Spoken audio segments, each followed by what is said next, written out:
Hey everybody, welcome back to the channel. I'm Tennessee Fats and I'm coming to you from the library today because we're heading into an epic Robert E. Howard Battle Royale. This one is going to be a big one, which incidentally, big one is the exact opposite of what you call somebody who drives a Mazda Miata. Yeah, I just stuck that in there. Anyways, that's not the point of today. Today's Robert E. Howard Day and we are on Robert E. Howard Battle Royale number 12. I tell you, this has been on my list of ones to do for quite some time, but it's also been one that I have been fairly terrified to do for quite some time. The reason is, this is the longest Robert E. Howard Conan story he ever wrote. Now, for you Conanophiles out there, you already know exactly which one we're doing. For those of you who don't know, we're moving into a story called The Hour of the Dragon.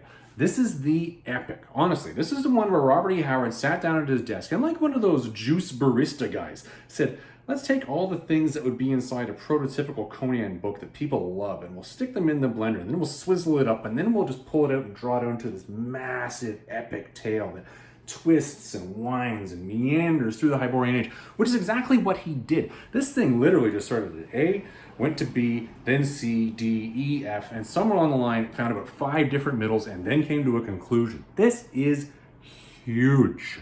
So, because it is so huge, we're going to run into timing constraints in this video. For me to cover this thing all the way through, beginning to end, it's going to be about, I'd say about an hour and a half.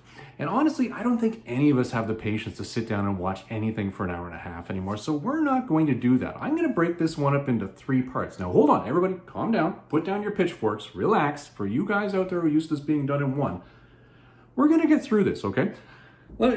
Hear me out. Just stop and hear me out. Here's what we're going to do. Part 1, what we're doing today, is going to be this intro, obviously, and then we're going to walk through the Robert E. Howard story. I'm going to break out the big book of Conan, and we're going to say, all right, what happened in this? Let's go through the dramatis personae and start at the beginning, and then meander all the way through to the end. Now, what I'm going to do in that is I am going to shorten it a fair amount. There are a lot of people in this story. A lot. We're not going to name them all. We're just going to stick with the key ones, okay? And that's where we're going to stop part 1. Then we're going to jump into part 2. Now, part 2 is where we're going to get into the first comic adaptation. And this is the one we're doing. We're going to be going through the Marvel adaptation of this first. Now, as I mentioned, it's an epic story. So Marvel has made an epic effort. So that's going to take some time too. We literally have 6 books to go through in order to cover that. That's going to be part 2, and we're going to stop there at the end of part 2. Now, part 3 is where we're going to come back and finish this bad boy off. I'm going to be comparing it to the second comic version, which is going to be the Blaze version, which you can see the copies are right around over there somewhere. And we're going to go through that in part 3. Then we're going to do our conclusion time. Now, as you guys know, in these Robert E. Howard Battle Royales, what I do is I take the original story and then I compare 2 different comic adaptations.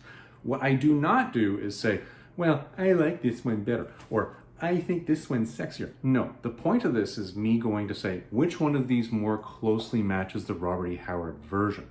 It's not a personal opinion thing about, this art's better, that's art's better. I'll give you that as well. But the whole point of this is to come to a conclusion of which one do I think more closely matches Robert E. Howard's original vision. That's what we're doing here. So spoiler alert, for those of you who are wondering, if you don't want me to tell you exactly what happens in this story, stop watching the video now. For those of you who stuck around, thank you very much. Let's get into the actual Robert E. Howard story. And we're back. Now, we have a lot to cover today, so what I normally do here is I do the obligatory YouTubing, but we're going to skip that today. There's going to be no obligatory YouTubing today. We'll put that maybe we'll put it in part 3. Maybe. We might just skip it all together. There's too much going on. This is what we're covering today. For those of you who, well, I guess missed the intro or didn't listen, today we're going to be walking through the Robert E. Howard version of Hour of the Dragon. Now, this is his big one, so that's why I'm doing this as part 1. We're going to go into this thing in detail. So once again, warning to you out there, if you don't want to know what happens, stop the video. For the rest of you who have stuck around, thank you very much. So we're going to go through this, but to make it easier for all of us to follow, I figured I was going to break out a treat for you guys, and here's what we're doing. Okay. Now, I know just seeing this is going to upset many of you, but calm down. You remember I did a video review of this earlier, and I'll put a link to it up here, by the way. And what I said was really good in this was this fancy map thing, okay? This map thing, which I'm pretty sure actually comes from the role-playing game, really does a good job of putting into scope how epic this story is. So what I'm going to do is I'm going to keep this handy. Because he never goes over to Khitian or any of those other places, we're just going to put this on here. And look at us maximizing this space. There you go. Now, what I'm going to do here is, as we go through this, I'm going to point out on the map where we are at any given point in time, and as the story moves, so you can see how much territory Conan's actually covering in this story, and why, well, many people think this is epic. So, let's just get right into it, okay? We're going to use post-it notes to track everybody that's in this one. We're just going to put them over here. So, the story starts out with 4 bad guys, okay? The 4 bad guys who are meeting in a very secret clandestine meeting, and they're meeting here in the capital of Numidia, okay? See where the finger is? This is where the story starts. Conan is over here in his capital. These guys are over here in their capital, okay? So the 4 guys in question, I think, really, the guy who's the ringleader behind these 4 twits is this guy, Amalric, who is a count within Numidia, okay? He's part of the royal family, not somebody who's going to become king anytime soon, but he's searching for power. And he's using Tarascus here, who is a part of the royal family in Numidia, but who doesn't have power to basically make his whole plan work, okay? So this guy, ringleader, this guy, really kind of a puppet. And in order to make this whole thing work, Amalric hires up Orestes, which is, for those of you who know your Greek history, that name means something. Anyway, hires up Orestes here. Now, Orestes is a former priest of Mitra who has fallen into the dark arts. He has succumbed to the temptation of the dark arts because, well, quite frankly, they're fun. So that's what he's going with. So he's working with Amalric here and Tarascus. And the goal here between these two is to put Tarascus into power in Numidia. Okay, now Tarascus is not royalty right now. He is the brother of the king. And the 4th person that's part of this whole little group of twits is Valerius. Valerius is the guy who is part of the former royal family of Aquilonia, well, before Conan took over.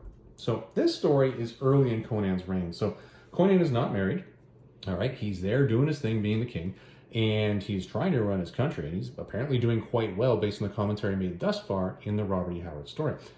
What's happened here is Amalric and Tarascus are really going to draw Conan into just this absolute poop storm of a mess, because their plan is to use Orestes to bring this guy back to life, all right?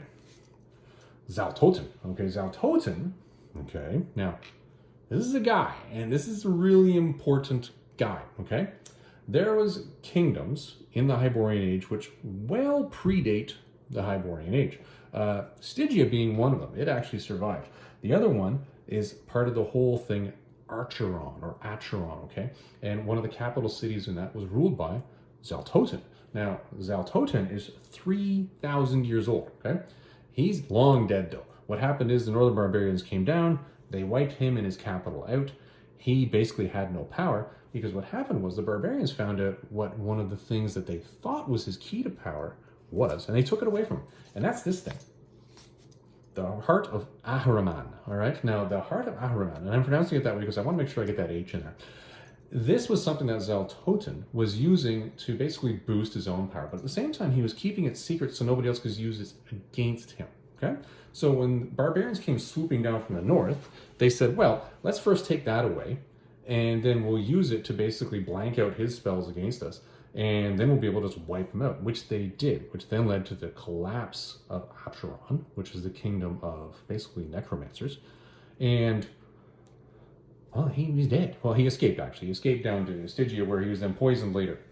So the way that these 4 twits have figured out to bring this guy back to life is they found out that his mummy is still somewhere down in Stygia.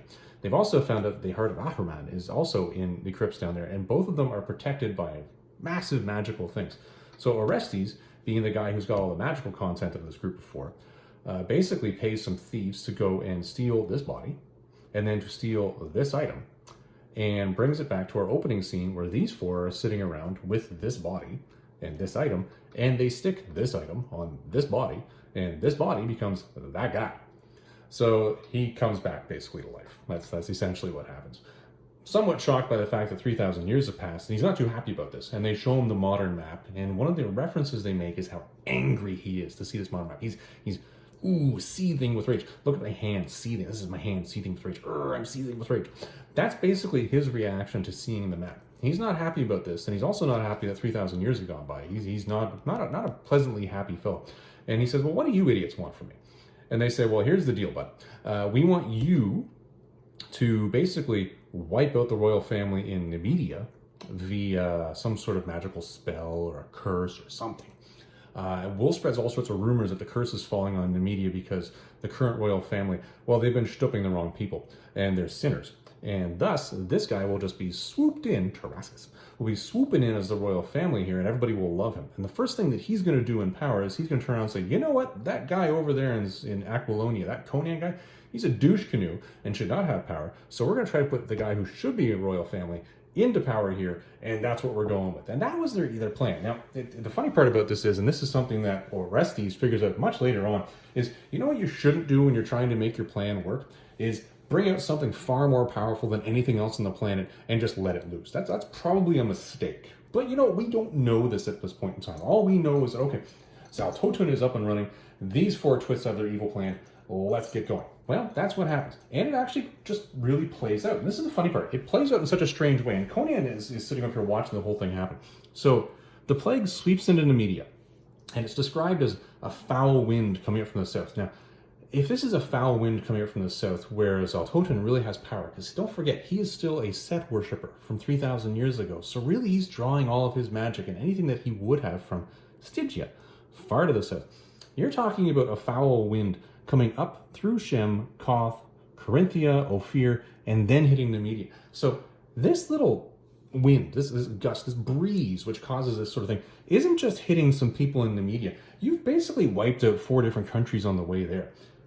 Kind of glossed over in the story, but you know, when you put 2 and 2 together, it kind of makes sense. Anyways, as soon as the royal family, i.e. the king and his 3 sons, drop dead from this plague, a northern wind comes in, wipes out all that nastiness, the fields go green again, the animals that have been getting slaughtered by this evil plague are now suddenly coming back to life. Well, not really coming back to life, but they're repopulating, and everything's fine again. The people are happy, and they blame the whole thing on the fact that the royal family here was obviously stripping the wrong people and they're sinners.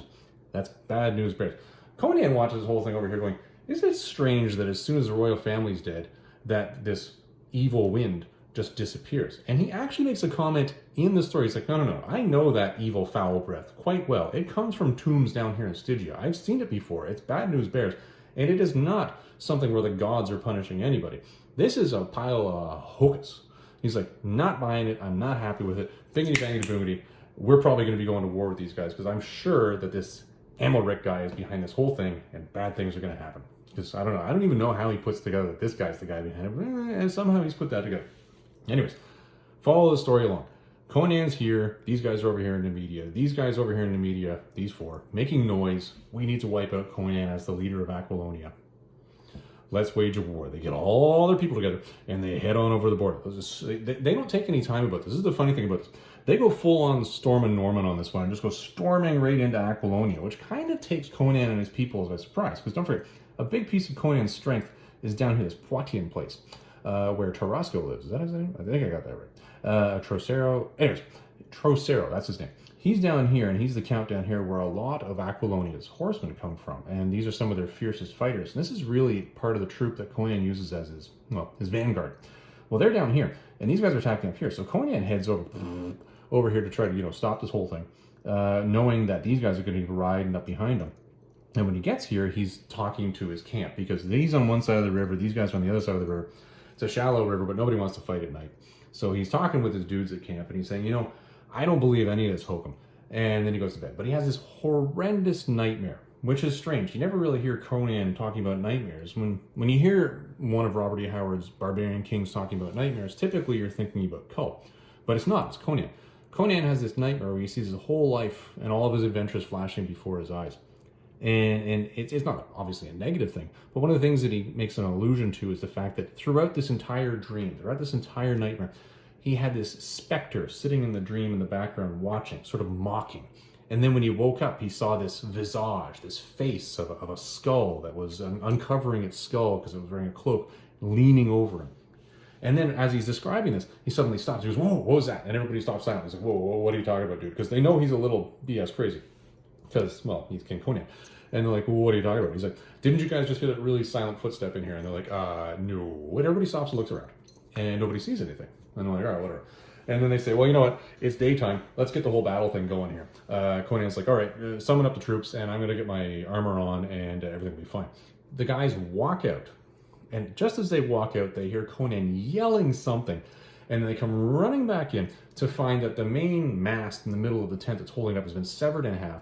And Conan is on the floor, unable to move, because what's happened is something has, and he describes a scenario here because he's barely able to speak, but he describes it where it's basically something materialized out of nowhere. It was just there. A person was there. And they grabbed his wrist with such force that he bruised instantaneously. Bearing in mind, Conan wears like big, like jewelry armor things on his wrist. Suddenly he's got bruises on this thing and he's on the ground and he can't move. And he's like, oh, crap. I can't. And he's like, you know what? Tie me to my horse. I'm going to go out there and continue this war. And the guy, his lieutenant intelligently says, no, you're an idiot. Because doing that, the first guy who gets within reach of you is just going to gouge you with a pike and you're dead. So he says, here's what we're going to do. I get this guy down here in the infantry that's just about the same size as you, same color hair. We're going to put your armor on him and send him into battle instead. And thumbs up. I like this. This is a good plan. And Conan's like, no, I don't like this because, I should be leading my people. And the lieutenant's like, no, listen to me. You're paralyzed. You don't get a lot of voice in this. This is what I'm doing. Pretty ballsy lieutenant, really. I mean, you think about the guy that you're telling basically to F off while he's lying on the ground because as soon as he gets up, he's a pretty powerful, angry dude. You're probably going to get screwed for this. Anyways, puts the armor on this other dude. Other dude knows for a fact that Conan can't move, but nobody else knows that Conan can't move because they've kept this really, really quiet. Anyways, other dude goes down into the battle in front of the troops and says, okay, everybody, we're going to go down there and kick some ass. And everybody's like, yeah, King Conan's with it. Woo, let's go kick some ass. And the fingers are flying in the air because everybody's happy because they're going to go and kick some ass. So they're getting ready to storm a Norman into this group of people. And it's interesting because literally the battle is such that when they blast across this river into the Numidians who are coming in, they win. Like, they're really destroying them. Like, it's going negatively. So this is when things we turn a page now. This is where Xaltotun comes in place and suddenly shows what he can do. Because this is kind of interesting. Because Tarascus and Almeric and Valerius are all in the battle as well. But this guy suddenly comes in because the Numidians are retreating through a narrow pass at the bottom of a cliff. And there's a squire outside of Conan's tent dictating and narrating to him what's happening. And he describes how the guy who's in Conan's armor is leading the troop basically along this narrow cliff, and they're going in. And Conan's, no, this is a trap. They should not do this. This is a bad idea. Tell them to stop. And the squire's like, it's a little too late because they're way down there and we're up here. And it's not like they're going to hear me because don't forget, you're theoretically down there. Anyways, suddenly the entire cliffside comes down and buries the entire Aquilonian army. Just gone. So guy who was wearing the Conan armor, gone. His entire troop, gone. Everybody, gone. See him snapping with the left-handed? Bam, just gone. They are gone. There's nobody left.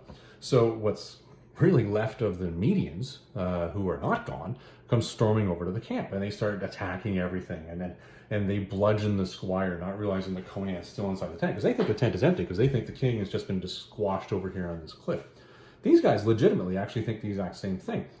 What they don't realize is the guy who was in Conan's tent the night before was Xaltotun, who froze him up so he wouldn't be able to engage in the battle. And basically, as they're riding past the king's tent, Conan gets the strength together to come out with a bow and arrow and tries to shoot Tarascus, and the guy beside him hits the guy beside him because, well, quite frankly, but he can't get his muscles to work. And Tarascus is like, holy crap, that's Conan, he's still alive. I'm going to kill him. And Conan basically says, yeah, come and get it, asswipe. I'm going to basically clean the floor with you before you even come and get me. And he says, no, what I'm going to do is I'm just going to shoot you full of arrows from a distance so I'm completely safe. And Conan's like, oh, yeah, there's that moment. Well, Xaltotun suddenly appears out of nowhere because he comes riding in on his chariot where the horses never get tired. And he's like, no, you stop that right now, young man. I want this guy alive. And Tarascus is like, no, I'm going to kill him. He's like, no, you're not going to kill him because I'm taking him with me. And that's just what's happening. So Tarascus kind of argues with him a little bit. And Xaltotun's like, no, we're not arguing about this. I'm taking him with me. And he gets two of his heavier dudes to throw him in the back of his chariot. And he just rides off, just heads back to the capital of Numidia, carrying basically unconscious Conan with him, because Conan was legitimately fighting at that point in time when Xaltotun threw a glowing orb at him, which Conan touched with his sword and knocked out. I think the inference there is that maybe there was some gas or something in it and it just knocked him out. Anyways, so Xaltotun, Conan, heading back into the capital of Numidia. Basically, these four, in theory, should be heading on into continue their battle into Aquilonia to finish the conquest. What we find out in actuality is that Orestes actually the entire time has been hanging out back in the capital of Numidia, translating ancient tomes into, well, modern tomes and modern languages into ancient languages for Xaltotun to read. And Amalric, he's been going on, that's fine. Valerius, he's been going on. But Tarascus turns around and goes back into the capital of Numidia because he's like, WTF? What? Like, hold on, we were killing Conan. why, who, how, and where, and don't forget how, all of these things are coming in going, what the hell? So he follows him back to his castle at the capital of Numidia, where he finds that Xaltotun has now, well, he actually doesn't find this, but off scene, outside of Tarascus, Xaltotun has woken up Conan and has said to him, listen, I kept you alive because, quite frankly put, I need you as a leader underneath me. And Conan basically says, go blank yourself. Quite politely, but go blank yourself. Again, flashy ball, Conan down on the ground, mostly unconscious. And these 4 guys come and drag Conan off to basically some dungeons where he's going to be held. And it's interesting. Now, this is an interesting one, okay? So I need you to picture this, okay? This is the dungeon that Conan's in. By the way, this is a tiny wood-turned bowl that I made at a lathe. This is the dungeon Conan's in. Conan's in the middle of this. There's a door over here that they lock him in with, but there's a door over here on the other side. Inside the dungeon, there's a bunch of bones that have been split down the middle, which is something you normally do to eat the marrow out of a bone. Okay, so they've dropped him in this way, put him in chains, and they're heading like out this way. One of them obviously decides to mouth off at Conan, so Conan kills him using the chain. The other 3 just carry the other guy's body out. But this door over here is never open, but Conan has a sense that there's something going on over here. There's some depth to this darkness. So anyways, they leave him in absolute darkness, but there is some light coming in from a shaft that's designed basically just to drive the prisoners nuts because they know time is passing, because I guess the shaft is driven by either sunlight or moonlight. And this way they know, days are going by and I'm still stuck down here. This is a bad scenario. Well, within a short order, Conan hears noises over here. He hears this door suddenly fumbling around the lock. He's like, that must be someone just going to check the lock over here. I don't know what's over there, but somebody was fumbling with the lock. And then in the distance, he hears somebody fumbling with a distant lock, and then he hears the shuffling of feet just scurrying away. Okay, that's kind of weird. Don't know what's going on there, Conan's thinking to himself, but whatever, who knows. Suddenly, young lady shows up over here. Oh, by the way, Conan, here's a bunch of keys. I've got the keys that'll get us out of everywhere else, but the guy you killed had the key to this door, and I couldn't get his key. I got the keys from the other guys, but basically getting them drunk, and then stole them. And he's like, no, this is a trick. You're working for Tarascus or Xaltotun, and what you're going to do here is you're going to, like, I don't know, evil laugh at me when I try to use the keys on the chains or something. And he tries them, and they actually work. And she says, no. I saw you when you came to town a while ago, and my name's Zenobia. And by the way, I think I'm in love with you. Now, that part there, anyways, she's a little fixated with him, because she saw him ride into town when he was the king earlier, and she's like, oh, that guy's really hot. I got the hots for him. I'm good with this. And when she finds out that he's here, she helps rescue him. Ergo, here's the entrance of Zenobia. For those of you who know a lot of King Conan lore, there it was. Anyways, she says, listen, you got to go it that way, because I don't have the key for this one. And Conan's like, well, all right, well, whatever. I don't really trust you. And she's like, no, you got to go that way and go and meet me. If you go follow the cells in one direction, I'll meet you at the other end of that because I know where that heads up. And then we'll get out of here. And I got a horse ready to go. It's over by this well that everybody seems to know. It'll be a good time and everything will be fine.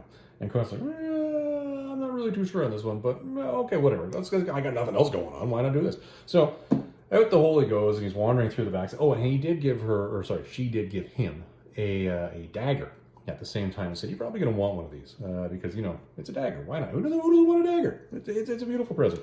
So he goes wandering off through the cells to find that what's in the cells on the way to this door where he's supposed to get out is, one of those giant apes, those man-eating apes from the Sea of Vayet, this one over here, that he's run into so many times before. And he knows, okay, well, I'm effed, because what happens is this thing has followed from its cell basically to the cell that he was in. So obviously, whoever opened those 2 cells knew this thing was going to come out and kill Conan when he was still trapped in his chains. And he says, oh, it must have been Tarascus or somebody that's done this. Again, phenomenally perceptive, this Conan guy. I don't know how he's making some of these connections, but he does it. It's good on him. Anyways, and he says, well, that thing's going to come out here. It's going to smell me. It's going to see better in the dark. The only chance I have, because I fought these things before, is to stab that thing in the heart before it gets me. And it's a good thing I got this handy dagger. Daggers are good.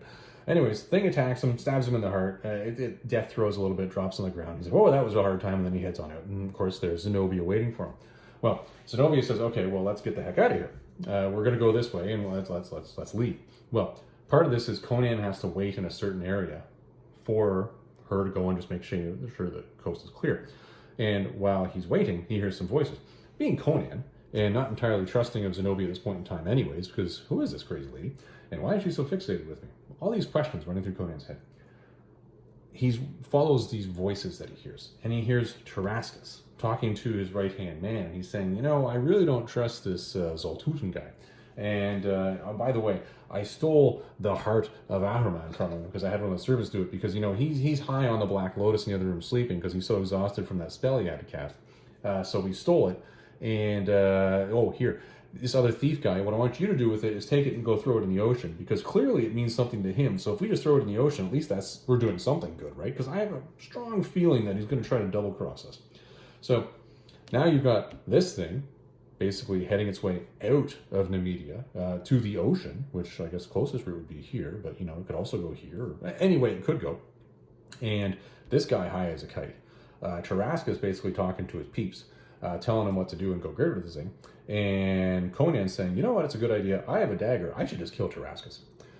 So even though he's been told to just sit down and shut up by Zenobia, he hasn't done so, all right? So he wanders off and he takes a lunge at Tarascus in the dark. Tarascus does not see who it is that's stabbing in the dark, but he takes a wound that's not a mortal wound, but it's a wound. And the reason it's not a mortal wound is because Conan trips over some curtains when he dives out. You know, he's getting on in years, and I guess curtains are a problem when you get on in years. Anyways, so stabs Tarascus. Tarascus gets away, makes all sorts of noise, yells for guards. Conan goes tearing back down the way he came, runs into Zenobia. Zenobia's like, WTF? Like, I literally told you just to sit still. And he's like, well, you know, I did a thing.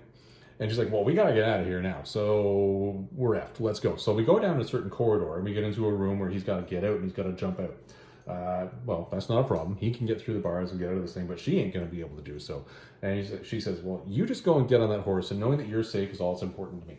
And he's like, no, you stay here, and I guarantee you I will come back for you. And she's like, oh, I'm swooning. Yeah, swooning. That's my oh, I'm swooning voice, just in case you're curious. Yeah. I don't know. It's what he wrote, okay? As I said, you take every aspect that should be in a Conan story, stick it in an epic, and this is what you get, okay? So she's swooning. He goes off, gets on the horse, off he goes. He's running off doing his thing, and goes, more correctly. Gets off, goes running out to the well where he would get on the horse, hears the horse, and while he's at the well, he runs into another guy who's one of these, I guess what you call an urban commando for the Nemedians, who's, quite frankly put, just heard a horse hanging out by a well and said, this ain't right. Why is this bridled horse here? This shouldn't be here. I'm going to hang out and just watch what happens. And when he sees Conan, who he recognizes as Conan, he says, I'm going to go murder that Conan guy. That's a great idea, because you know what? I'm going to get heavily rewarded by Tarascus when I do so. Thumbs up. I like this plan. Well, he attacks Conan and he dies. You probably should never attack Conan. I think that's a valid lesson that really should just be repeated throughout this story.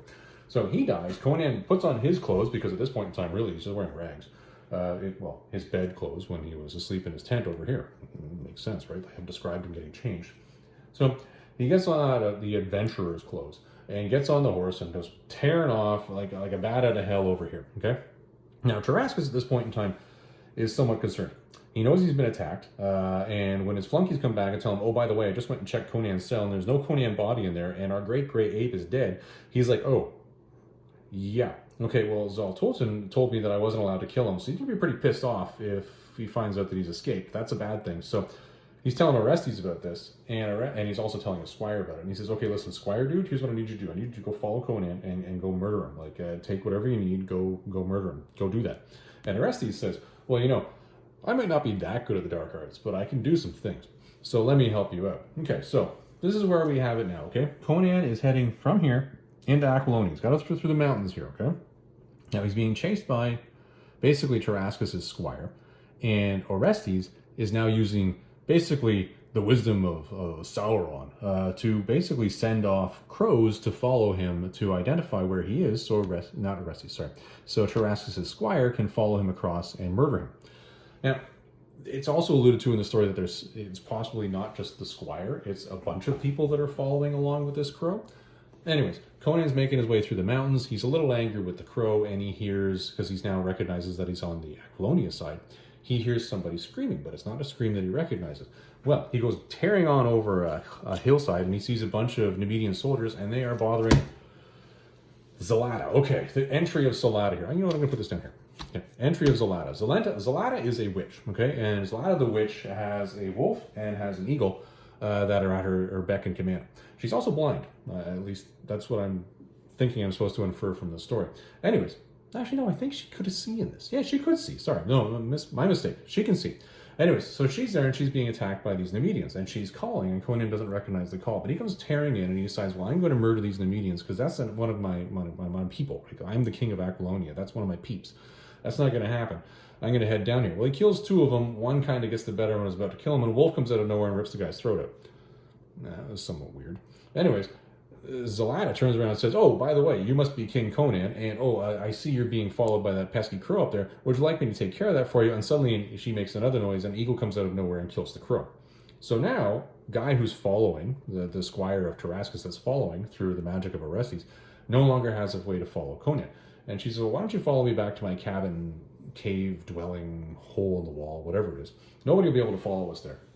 Everything will be fine, and you can tell me all about what's going on, and we'll just have a good meal. So she heads on back, and he follows her, which is kind of strange, because you don't typically see Conan hanging out with witches and sorcerers and that sort of stuff too much. He's kind of one of those magicophobic guys.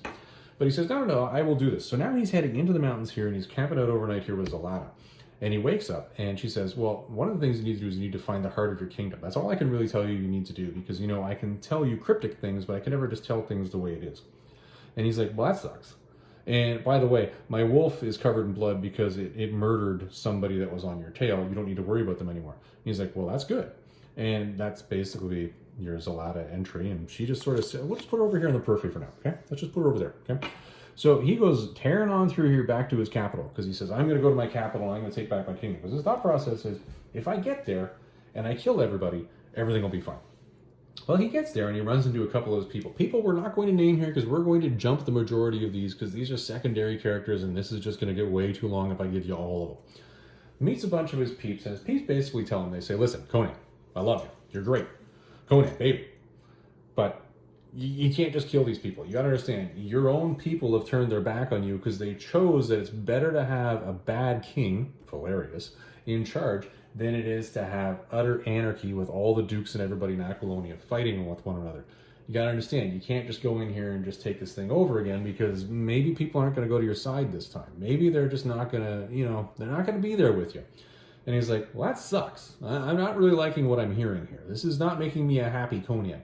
But he's listening to him, well, to an extent.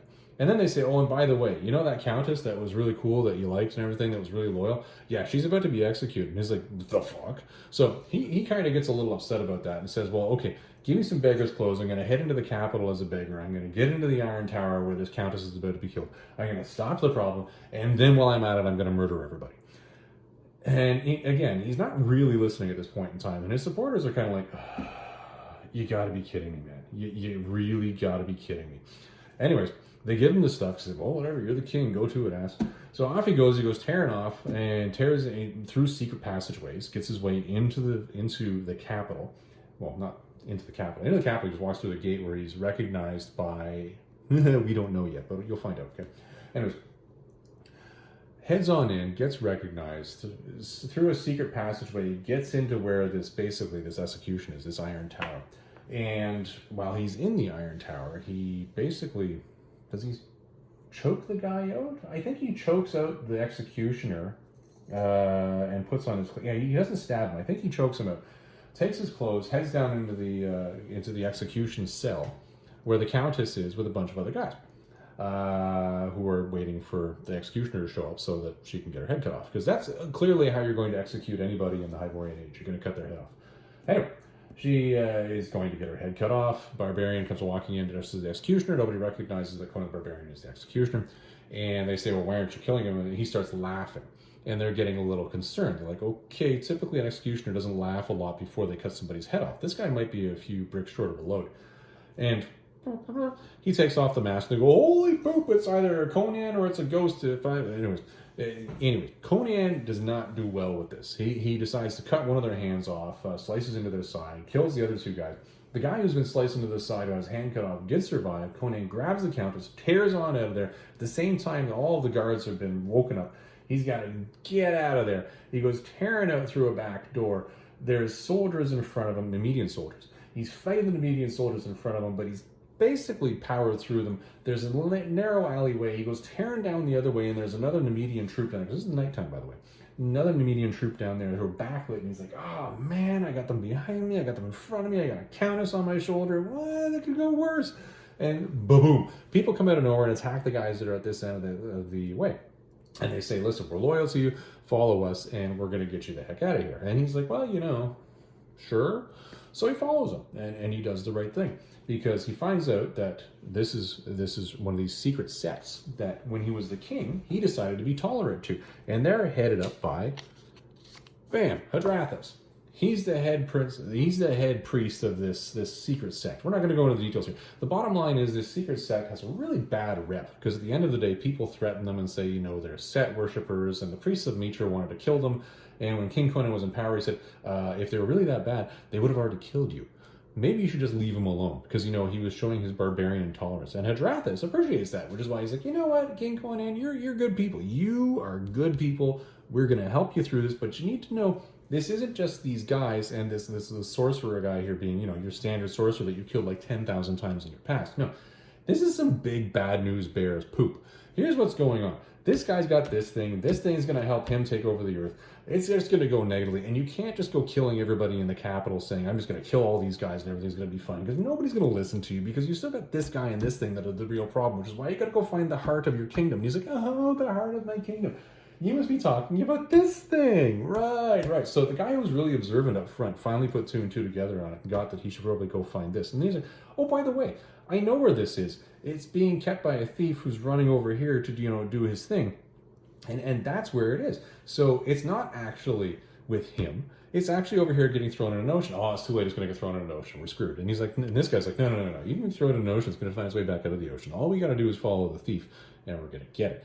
And Conan's like, well, knowing thieves, and boy do I know thieves, he is not going to throw it in the ocean. He's going to take it somewhere and he's going to sell it to the highest bidder.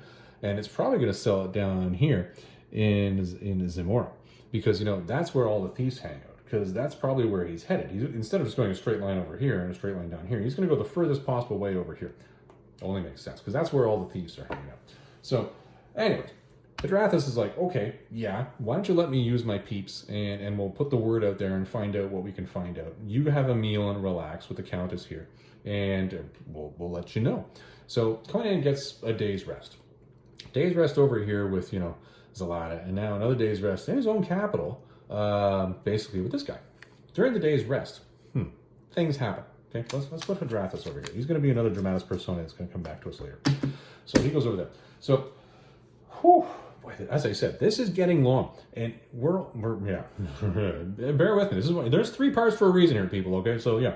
Anyways, Hadrathas arranges for Conan to basically take a funeral dirge for a member of his sect and head on down the river into Khitian, where you're going to find Trocero. Okay, Trocero is going to be there, and that's where you're going to leave the Countess. Fine. That's what happens. Conan's going that way because he wants to go here because he thinks that he's going to find this thing. Okay, that's what happens. Okay, now, in the meantime, back over here in the capital of Aquilonia, well, Valerius has talked to a guy who's had his hand cut off and who got sliced in the side and has been told that Conan's still alive. Okay. Another moving part. Valerius calls these 4 Khitians in. Now, the 4 Khitians, they're very important. They don't have names, though, but they're very mysterious. All that we know about them is that they're from Khitai. All right? Khitian? Oh, who cares? They're from Khitai, okay? And they're magical. That's all we know. And he says, take your sticks, get out there, and kill Conan. End of conversation. That's the only orders that they have. Okay, so they're now on Conan's trail. Done. Conan gets over here to Trocero, talks to them. Everybody there is like, why don't you just make a kingdom in the south? Why rebuild, retake Aquilonia? We can just conquer Ophir and all these other places, and you can just rule these. And Conan's like, no. I'm pissed off now, so we're going back and we're going to kill everybody in Aquilonia. So he says, just support me on this one, guys. Give me your support. And in the meantime, another priest from Hadrathas' cult comes in and says, oh, by the way, Conan, just so you know, we found out the guy who was carrying this thing was going to throw it in the ocean. Yeah, he was murdered by some thieves. And the thieves turned around and sold it to another guy, Zorothos, who was going to head down probably into Stygia, where he's going to get the highest bid on this thing, and he'll be going through Zamora and through Argos down into Stygia to do so. And Conan's like, this is easy. All I need to do is just head down there, being one guy covering this entire continent, and I'll just ride through these areas, and we'll get it back. It'll be fine. He's a thief. He's obviously going to take it into Zamora, or Messantia, more correctly, which is the largest trading port. And then he's going to make his way either down here directly, or he's going to sell it there. I'll just go there. Just give me a horse and some stuff, take care of the countess, you know, and I'll be gone. Fantastic plan. Gets himself his royal robe, dresses up like a member of the Red Brotherhood, which in his youth he was, and heads on into here. Well, he heads on into here, and the first person he runs into is this guy, Valerius. Valerius is a local count who, guess what, has captured Zorathus and is torturing him, trying to get him to tell him what's inside the box. Because inside the box, this guy's pretty famous as carrying some pretty valuable goods. And Zorathus is sitting there with his buddy Beloso, and they're saying, well, we want in the box, and you're a member of the Red Brotherhood. And since at first they try to say, why don't you join us, and then we'll go raid things. And Conan's like, well, how the hell do I get out of this mess? And then in the meantime, they go, wait a minute, you're a member of the Red Brotherhood. You Red Brotherhood guys are really good at torturing people. Why don't you help us torture this guy to find out what's in the box? So Conan's like, sure, why not? Let's, because he now knows that this guy is sitting in this guy's keep. And he's like, oh, this just made life simple. Let's do that. Wanders on over to get this, okay? It's long and convoluted, I know, because at this point in time, we're heading over here. Wanders on in here, finds this guy is going to die. He's on the rack, he ain't going to make it. Speaks to him into a language that this guy understands that these two guys don't understand. And says, listen, I'll get him to stop torturing you, but I need what's in that box. It's not going to do you any good, but it could save my life. And this guy's like, oh, I'll give you this thing in the language that Valerius understands. He said, why don't you press these buttons, then press this thing, and it opens up. Well, yeah, he presses the buttons, then presses this thing, and he gets a prick on his finger. Well, the poison prick on his finger then kills him. Conan gets to look at this thing, which is now rolling on the floor, and says, oh boy, that's what I wanted. Not realizing that Beloso is standing right behind him with the actual iron box and clonks him over the head. Yeah, he did that. He clonks him over the head and basically knocks him out. So he then takes off with this, the Arthur Rahman, and goes riding off. And Conan's like, okay, well, he must be heading down to Mazantia now to sell this thing. That's got to be what his plan is, because where else would he get rid of it? I'll go after that. So he rides on after him. Ends up having a small interlude where he's in the forest of ghouls where they try to eat him and his horse. You don't need to know much about it. All you need to know is that he gets out of that and continues on into Mazantia, where he runs into another post-it note. Come on, get off of this. There. Publio. Publio was his fence when he was a member of the, what do they call themselves? He was Amra, for crying out loud. I don't even need to go any further into that. You know who Amra is. Anyways, this was his fence. He goes riding into Mazantia and says, hey, Publio, put me up, find out where this Beloso guy is trying to sell this thing, and I'm going to go murder him. Whew, boy, this has been fun. And by the way, the only reason you're as rich as you are is because you got all your wealth off of my labor when I was Amra, and don't you give me a hard time about it. Comes in a little heavy-handed with the insults. Well, Publio, being very nice on the surface, says, no problem, I'll do that for you, and sends his peeps out to do that. And he says, oh, by the way, because he's talking to his peeps, give me 4 or 5 guys who can kill somebody quietly and be trusted. Yeah, you know, there's 2 things going on there, not just 1. Anyways, Publio comes back and says, okay, Conan, here's the deal. We got this guy, he's staying in this inn. And Conan's like, I know that inn, I used to go there all the time. He's like, I'm going to head down there right now. And Publio's like, hey, you get on down there and go do that. Yeah. And then Publio turns around to his other buddies, the 5 guys who he's hired to murder somebody. He says, oh, by the way, go kill Conan when he shows up there. Whew. Not telling them to get this, the Aharon stuff. No, he's just saying, go kill him. All right. So Conan gets over there. While he's there, he runs, well, he doesn't run into it. He's in the alleyway, and he sees a doorway, which is the back door to this inn that he wants to go into. And this is where we have the entry of this person, although we don't know it at this point in time. So I'm going to put it here upside down. Okay. A priestess Set comes walking out, and Conan says, he must be carrying a lantern under his robe, because I saw a little flash of a light or something underneath that. That's kind of weird. And he walks on by, and Conan's like, man, I hate those priestess Set. They're just bad news bears. But he knew there was a boat that was from Stygia in the harbor anyway. So he's like, all right, probably somebody here. Who knows? Goes over to the door. The door has been forced open by great force. The metal around the door has been warped. That's kind of strange. Weird. Goes inside, and what does he find? He finds Beloso is dead, but he's got the black hand of Set mark, death mark on his chest. He's like, whoa, I know where that comes from. That was that priestess Set who just did. I gotta go after that guy. So he goes to head back out, and as he heads back out, well, who does he run into? He runs into Publio's murder crew. Murder crew is like, yeah, we're gonna murder you. He fights his way through them quickly, because he knows he has to get to the harbor to get to that boat. So he's not killing them, he's just fighting his way through them. Tears on down to the beach, down in the harbor, and the boat is taking off. It's gone, like by magical means. It's going way too fast. He sees it leaving in the distance, and he's like, darn it, And then the death crew, the death cult pops up on him again, and then they bonk him out, and they assume he's dead because they bonked him on the head.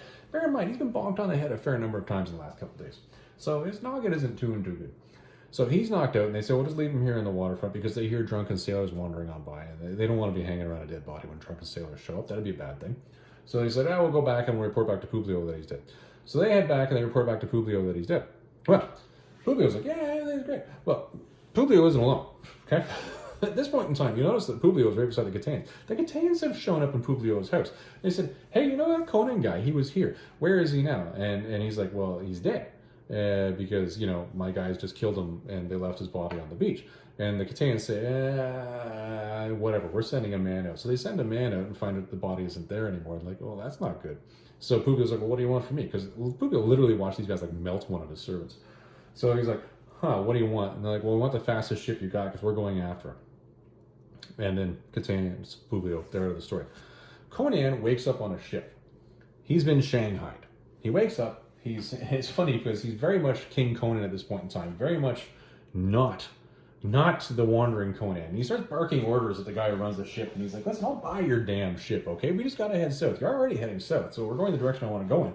But we need to get faster." Captain of the ship is not putting up with this. And he starts mouthing off at Conan. Conan does not do well with this. Takes the captain of the ship, recognizing that the guys who are chained in the galleys are actually guys that worked for him when he was Amra, throws them down there and yells at the guys, "Who am I?" The guys in the alley start to chant, "It's Amra, Amra's back. Woo, the lion, Amra's back." And basically bloodshed on the ship. All the people die. All the people who are not galley slaves die. And Conan's like, "Okay, guys, you rode as slaves for them. Now you're going to ride as freemen for me. We got to go south because I got to head down to Stygia here because I got to catch that damn boat." And off they go. Things are moving along now. Things are just clicking along here. Bear in mind, while this is all happening, Xaltotun is still hanging out back up where he is with Orestes, doing all sorts of stuff, communing with basically the descendants of Acheron who still live in the mountains. Okay, Valerius has basically been running Aquilonia the way, I don't know, almost like a drunken freshman. He really has just been murdering and depleting the resources because he knows he's just going to get thrown to the side as soon as Tarascus and Amalric and Xaltotun are done with him. So he wants to leave a nation that's so bankrupt that it's of no use to them, so they'll just leave it to him. So he's basically just trashing the place, treating people like crap. And you got to appreciate that in a leader. Now, Tarascus and Amalric are just heading back to the media and doing their thing. We don't really hear much about what they're doing at this point in time. All you got is Conan heading south. As I said, what's happening in Aquilonia is happening in Aquilonia. The Khitians apparently are following him. And Conan leads his people down into Stygia, to Kyme. Kyme, I think, is the capital of Stygia. Well, he takes his guys down there, and they notice it at one point in time that there's this really fast ship following them. And Conan's sort of passing things. "Well, it's kind of weird that it's following me. Who'd be following me? What the hell?" Ignores it and keeps going. It's funny because even though the guys in the ship are like, "We should turn around and go sack that thing," he's like, no, it'll be fine. We're too busy. We got to go down and we got to follow that galley, guys. Forget this. They head down to Kyme, never seeing the galley. They go right past the capital. Conan, bearing in mind, has already burned that capital, or at least the harbor of that capital, once in his wandering youth days when he was hanging out with Bella. So you're like, yeah, he knows it fairly well. Goes right past it, heads up into a river, and basically just sets anchor right past it while during the night with no lights on board, because he wants to be able to sneak back in. He wants to get information. So he sends a couple guys out and they capture a local fisherman. And he doesn't want the local fisherman tortured or eaten or anything. So he's like, "Okay, guys, I want you to leave this local fisherman alone." But he asked the local fisherman, "Did a ship just come back?" And the local fisherman turns around and says, "Yeah, a ship did just come back. And guess who was on it? This guy, Thuthothmes." All right, Thuthothmes. Or Thuthothmes? I don't know. Anyways, that guy. He's apparently the number 2 priest in all of Stygia. He's the shit, okay? And he does not get along with Thothemon, who, by the way, is mentioned in this story, never makes an appearance. This guy's hanging out down here, and he's like, "You know what? I heard that this heart of Ahriman is up there, and I caught wind of it." So he went up there, and he got that darn thing by himself. And he's come back. Now, the fisherman doesn't know he's got the heart of Ahriman. Conan's putting 2 and 2 together. So, he's got the heart of Ahriman. That's why he was up here. He did the whole with the Black Death head. Oh, yeah, I know what's going on. Yeah, he knows what's going on. This guy knows what's going on. And this guy is trying to lead a whole bunch of priests against Thothemon. He wants to use this as a source of power to do so. Makes sense. Conan says to his guys, "Okay, listen, here's the deal. You guys could not get into here anyways. You cannot sneak in here. I am going to take the fisherman's ship. I'm going to head on into the capital, and I'm going to sneak in here and find out what I need to find out. If I'm not back in a day, assume I'm dead, I'm never coming back, take the ship south to your families, sell off all the goods that are on board, retire like kings. That's a nice thing to say. I like that. That's a good Conan move. I like that. Anyways, this is where we get into basically the largest second chapter to this. Because all this is kind of head up to where we actually have what should be the big showdown, where we're thinking, okay, well, hold on, we already got this huge bad guy over here. Now you're adding this guy on top of this. Holy mercy, this is getting odd. Well, it is getting odd, trust me. All right, he heads on into town. He's making his way into the whole priestly area because he's got some sense of what this town is laid out like. And he's basically going to the largest stone buildings. And he remembers hearing, hey, you know what? I heard that they have giant snakes in these temples. And sometimes when they get hungry, they just let them loose on the street. And just as he's thinking this, guess what? Some woman's screaming because he turns a corner and there's a massive snake making its way down the street, getting ready for its evening meal. Everybody's dropping on their knees, waiting and hoping that they're not the one chosen, but knowing that they have to be chosen. They have to be chosen because you're snake worshippers and that's a snake. Well, Conan's the only guy standing because he's in shock because there's a giant snake coming at him. He has a little tiny knife sitting under his well, basically to his side. And he's like, this isn't going to go well. Snake decides to plunge at him. And Conan, being Conan, cuts the snake, like the snake literally attacks him like this, cuts right down the middle of its head, down into its neck. And he's thinking, oh, thank God I killed that snake. Everybody should be happy. And then everybody starts screaming that he's a blasphemer and they need to kill him because he's killed the snake. So they go chasing after him. And he goes running down a back alley. Whew. Man, this is not going for well here. This is not a good time for Conan. He's not in the right place. He's in a hostile city where just for being a foreigner, he'd be murdered. He's just killed a snake. And if these guys find out he's Amra, who burnt their harbor before, this is not going to go well.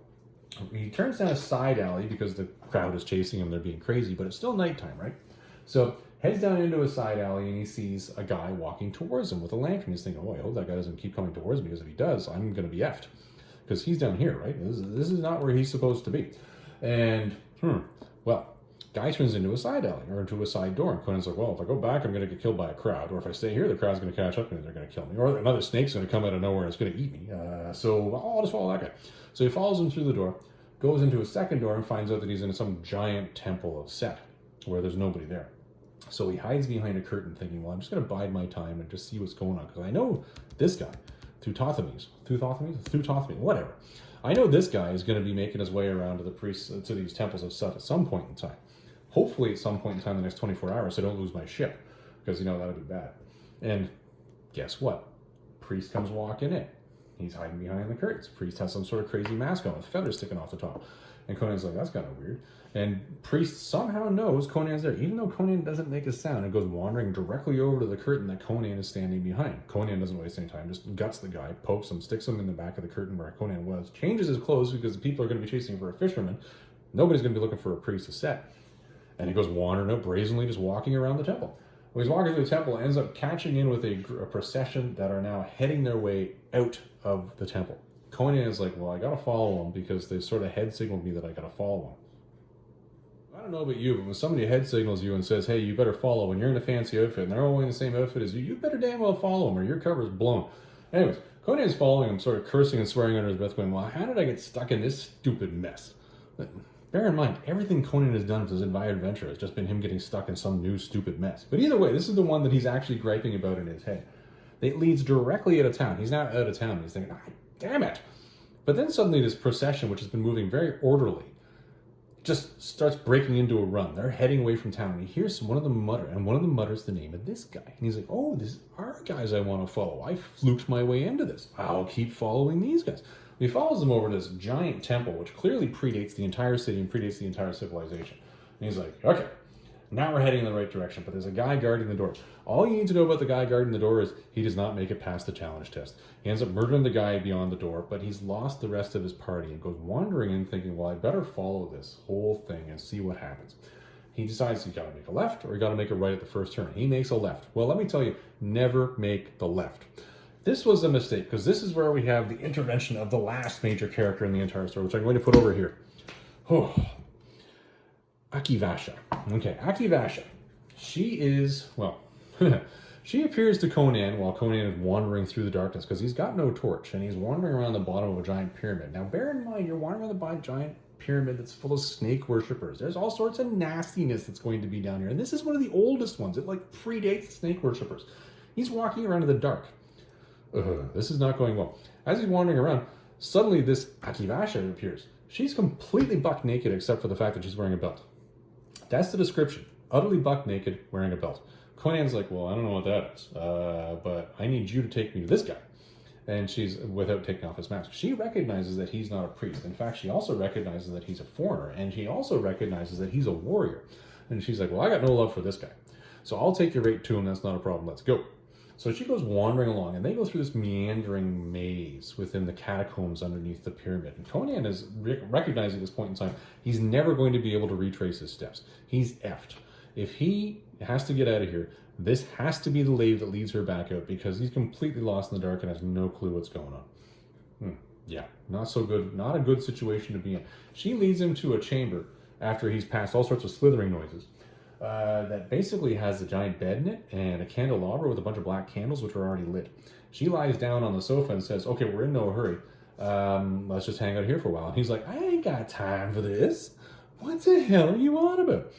And while he's there, he sees a sarcophagus. Well, the sarcophagus has the name Akivashta on it. And he says it out loud because he knows enough of the symbols to read it out loud. And she says, oh, you know Akivashta. And he's like, well, yeah, her only crime was, well, A, she's 10,000 years old, and B, she's supposed to live forever. And she goes on about babbling about how her only crime was the fact that she courted death because she wanted to live forever. And then she found the dark ways of doing things. Then Conan throws open the sarcophagus, sort of following a hunch. Sarcophagus is empty. He's like, holy crap, you're Akivashta. And she's like, yes, I am. Now, why don't you stay here with me? We'll canoodle. Because, you know, it's one of the things we always do in a Conan story. We have to have some shtupping. I'm a vampire, you're a Conan. It just makes sense that we would do this. Let's go.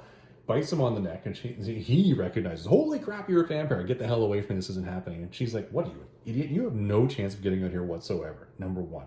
Number two, if it weren't for me, you would have been eaten by all the sons of Set that we walked past on the way here. And number three, what do you want this guy for? What is going on? I'll make you a vampire, and you and I can live forever. It'll be awesome. And Conan's like, yeah, go blank you, lady. I got to go and murder a lot of people because I am really still angry about the fact that, you know, somebody knocked me out and then dropped a cliff on my army. He runs out. Candles blow out. He's now fumbling through the dark. At one point in time when he's fumbling through the dark, and this is a pretty important point. I'd like to know why this was in here. He slashes his sword, and it goes through something which could have been as soft as cobwebs. That's a really weird statement. I don't understand that one. Anyway, as he's wandering along, he hears Akivashta laughing behind him a couple times, and he's thinking, okay, either the snake monsters are going to get me, or the vampire monsters are going to get me, or the priests of Set are going to get me. And what does get him? None of those. He's wandering along, and he suddenly sees a light up ahead of him. And he looks and he sees these four tall guys with a lantern just wandering through the catacombs. And he's like, the hell are those guys? Well, I don't know. They certainly don't look like Stygians to me. But, you know, let's follow them because, you know what, back behind me is so much worse. And at least I have light that way. So he was wandering along following this light of these four guys wandering through the catacombs. Well, wandering through the catacombs, he gets a sense, you know, I probably shouldn't follow them too closely. There's a side stair over here. I'm going to go through this side stair because just my gut feeling tells me that I should go this way because I'll probably get a better view of them and find out what they're all about. Because he's thinking they might actually be ghosts at this point in time. I'm sure that's what he was thinking. It's not actually in the story, but if I was Conan, that's what I'd be thinking. Probably ghosts. Anyway, he goes wandering up this side catacomb, and he suddenly hears all sorts of voices. And he follows that, goes even further. And where does it lead to? It leads to the giant temple that's sitting in the middle of this pre-cataclysmic pyramid. And who's standing out there? Teutothomes, with all the priests that Conan was following on the way here, and he's talking to his peeps, and he's like, hey guys, you know what? I have this thing now. Check it out. I went north and picked it up because I'm awesome. Yeah. Thothon, he's an idiot. Here's what we're going to do. We're going to figure out how to use this thing because it's 3,000 years old. But you know who else is in this pyramid? Every single major person that lives alive 3,000 years ago during the age of Acheron. They know how to use it. We're going to bring them back to life. They're going to tell us what to do with it. And then we're going to take over the world. We're going to take over the world. It's going to be awesome. And his friends are like, woo, yeah, it's great. Yeah, it's good. Woo, woo. By the way, that's what priests of Set sound like when they're excited about taking over the world. Well, this is when things go really, really wrong. Or you could call it really, really right. Because guess what? Remember this guy, Valerius? Remember his Khitians? Remember them that hung up with Publio and then said, I want a really fast boat? Well, those are the four guys who were wandering through the catacombs. Conan's listening to this whole thing because he's like a story above them, and he knows there's stairs heading down there, and he knows he wants this thing, but he's thinking to himself, yeah, I shouldn't just go storming Norman in there. I should take my time on this one. Find out what's going on first. Well, these guys come walking in out of nowhere, while this guy is in the middle of casting a spell to bring back one of the priests of Set that was around 3,000 years ago to ask him about this. They can walk in and interrupt the whole thing, and this guy's like, what the fudge? Who the hell are you guys? And they're like, oh, yeah, we're looking for Conan, the king of Aquilonia. He's like, he ain't here. Why are you looking for him here? I'm like, no, he's here. But before we leave and go get him, we want you to give us that, because even in Khitian, we've heard of that, and I want it. And he's like, oh, hell no. And they're like, oh, hell yeah. And it turns into a massive battle between the 4 Khitians, and I believe there was 12 of them? Yeah, 12 of these guys and this guy. This is not, well, Conan's watching the whole thing go on, but before the first blow is struck, he now recognizes, okay, that's the diversion I was looking for, because there's no way I'm getting out of here and all the way back up here with this stone with all these guys in front of me. We got a problem. I got to try to make this happen. I was tearing down the stairs in the middle of this battle, and this is an epic battle. But the funny part about this was Robert E. Howard really just glossed through it, because effectively what happened was this guy's followers were basically knifing the living crap out of these guys, but they weren't dropping. And it wasn't until this guy recognized that he had to use his death hand on him to really drop them. So all of them are dead. All that's left is these 2 guys. And this guy's all about, well, what name do you want me to put on your gravestone? And this guy's like, well, you can put any name on it you want, buddy, because it ain't gonna be me. And he pokes him with his stick. And this guy then turns into stone. So Conan's watching this whole thing, because this guy's now getting up, because this guy's now stone. So this guy, I don't know, he's a fairly major character. Just got turned into stone and he's gone. That's kind of weird. That was a quick end to that guy. Conan is down there, and this guy's like, huh. So, King of Aquilonia, you seem to have that crazy heart thing going on there because you're going for it. And he's like, because they're looking at one another, right?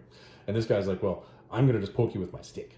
And Conan turns around, because he's watched this show before. This isn't his first time watching this movie. So he cuts the stick in half and then slices this guy's head off.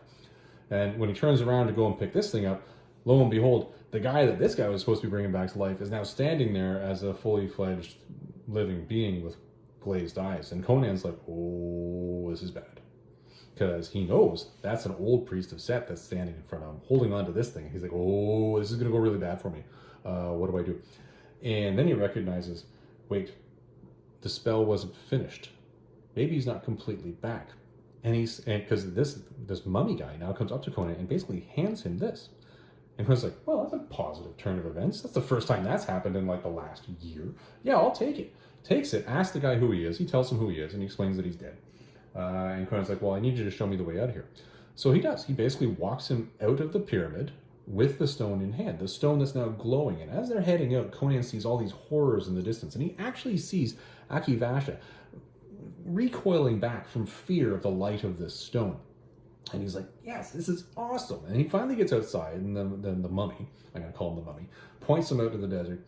And Conan's like, yeah, okay. And then the mummy turns around and goes wandering back in. And Conan's thought process is he's wandering back in basically to go and be dead again. Who knows? I don't know. And he goes running off, tears through the jungle, runs through the jungle, great CCR reference right there, and runs into his guys on the ship and says, we gotta get out of here. And cutscene. That was basically it. He now has the stone, and then you cutscene and you go forward. Effectively what's happened now is, and we're gonna have to clean this whole thing off here, because this guy is not important anymore. This guy's not, he's dead. This guy's dead. These guys are all dead. What else we got here? She's still alive, hanging out in the bottom of a thing. This guy, he's dead. Yeah. So you're back to basically these guys again. So we're back.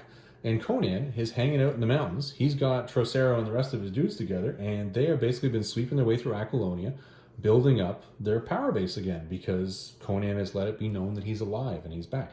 And these guys are all upset about it. And they're not happy about it. And there's infighting. And Orestes appears with these 3 guys now, while they're in a war council, and says, by the way, you should know that Xaltotun is not the guy you think he is. When he's been hanging out up here in the mountains with me, his plan is to literally bring Acheron back from the dead. He's going to literally wipe out the Earth that you and I know and return it to what it was 3,000 years ago. And these guys are like, what, crazy? That's not going to happen. You're nuts. And Xaltotun appears out of nowhere and kills him. So now he's dead. So one of the big 4 is gone now. Yeah, I know. So anyway, these guys are like, well, what are we going to do now? how are we going to solve this problem? He's like, don't worry about it. I got the hard armor. It's fine. Because he doesn't know it's gone yet. See how that happened? Yeah. Conan's up here hanging out, and they say, well, we're going to lead our army over here. And we get a pretty major battle description here.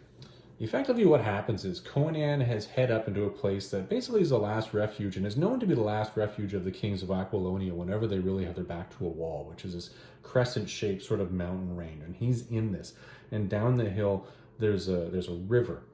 And what's happened is, it's taken a while for them to get here. So I've jumped a bunch of the battle details. It's not really that important. These guys are all on the other side of the river, and they know they're going to attack Conan up this hill. And they're saying, well, what are you going to do to solve this problem? He's like, nah, it's going to be fine. Don't worry about it. I'm going to bring this whole mountain range that's behind them down on them and collapse it on them, just like I collapsed that cliff on them before. Only this time we're actually going to get them. It'll be fine. Now, at no point in time does he actually ask the question, hey, how's that guy get out? That's kind of an important question. You kind of missed that one. Anyways, so the eve of the battle, everybody's hanging out, waiting for the party to start. Xaltotun is basically just trying to get his magic all together. And Valerius and Tarascus and Amalric are sitting around a fire, and suddenly a guy approaches them and says, hey, you know how it's a crescent shape, right? Yeah, I can lead you guys in the back there, and we'll show you how to get Conan from behind. They're like, well, why would you help us? He says, because I'm broke, and you got gold. It don't really make sense. So they say, well, tell you what, we'll send Valerius up there with 5,000 of our men.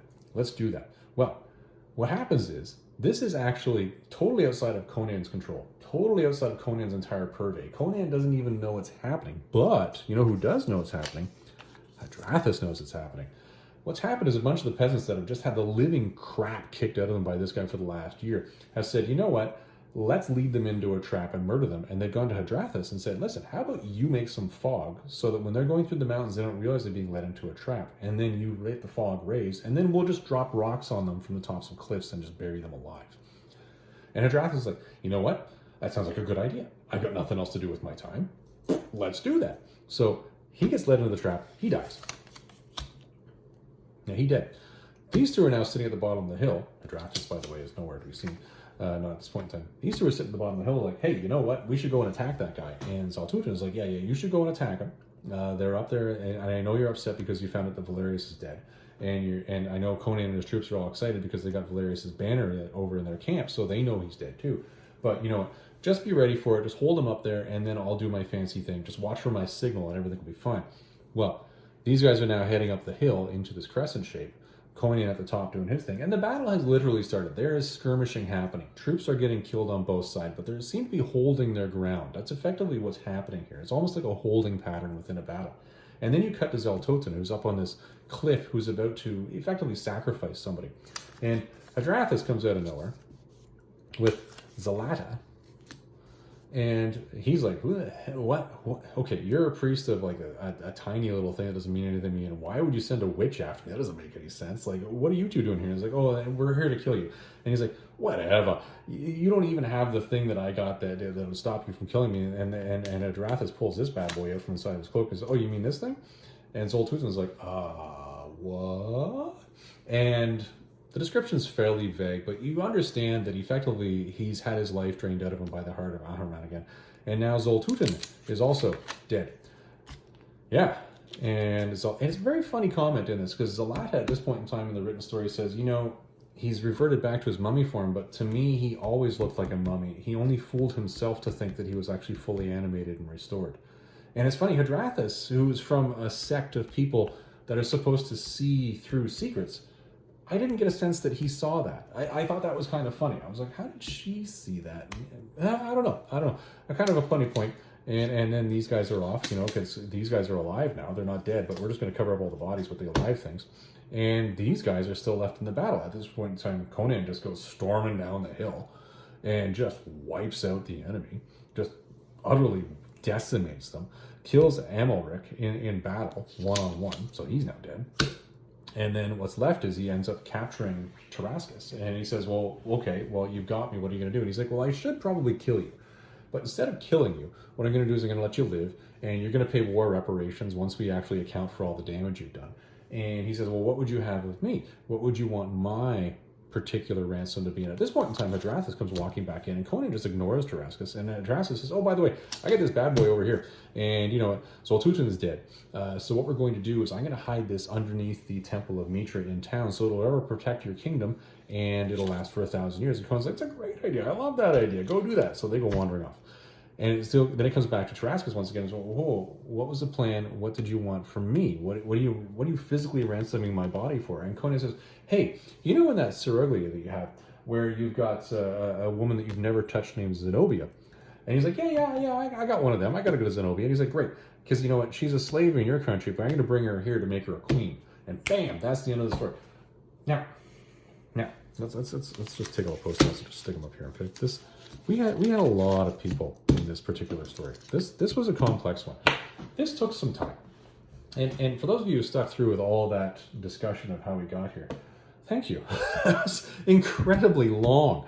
Oh my god! I literally need a drink of water here just to recover from that particular synopsis, and that was a detailed one. Okay, so now that we've got this down, all right. So those of you who have never read this story before, you now know this story in detail. Now we can compare this to the other comic adaptations, okay? Now the comic adaptations are going to be these ones. Here's what we got. First one we're going to do in part 2 is we're going to go through the Marvel edition, okay? In part 3 we're going to go through the Hour of the Dragon. And part 3 is also where we're going to, the Hour of the Dragon, the Ablaze version. Then what we're going to do is we're going to do our conclusion in part 3 because there's no sense in turning this into a 4-parter. So everybody, that is our synopsis. Let's get back and wrap this up. All right, well, everybody, that is the end of part 1 of Robert E. Howard Battle Royale number 12. This was a biggin, and I mean biggin. Covering this story took a lot of time, and that's why I broke this one up into 3 parts. And I hope you're now appreciating what I did when I warned you up front of this one. This is going to be a long one. So, this is the end of part 1. Next week we'll be doing part 2 where we cover the Marvel version, which is right there. And then part 3 is where we're going to cover the Ablaze version, which is right there. And when we're done all that, we'll have a conclusion. So everybody, I hope you enjoyed this one. I hope you have yourself a great rest of the day. And we'll see you next week when we cover part 2 of The Hour of the Dragon.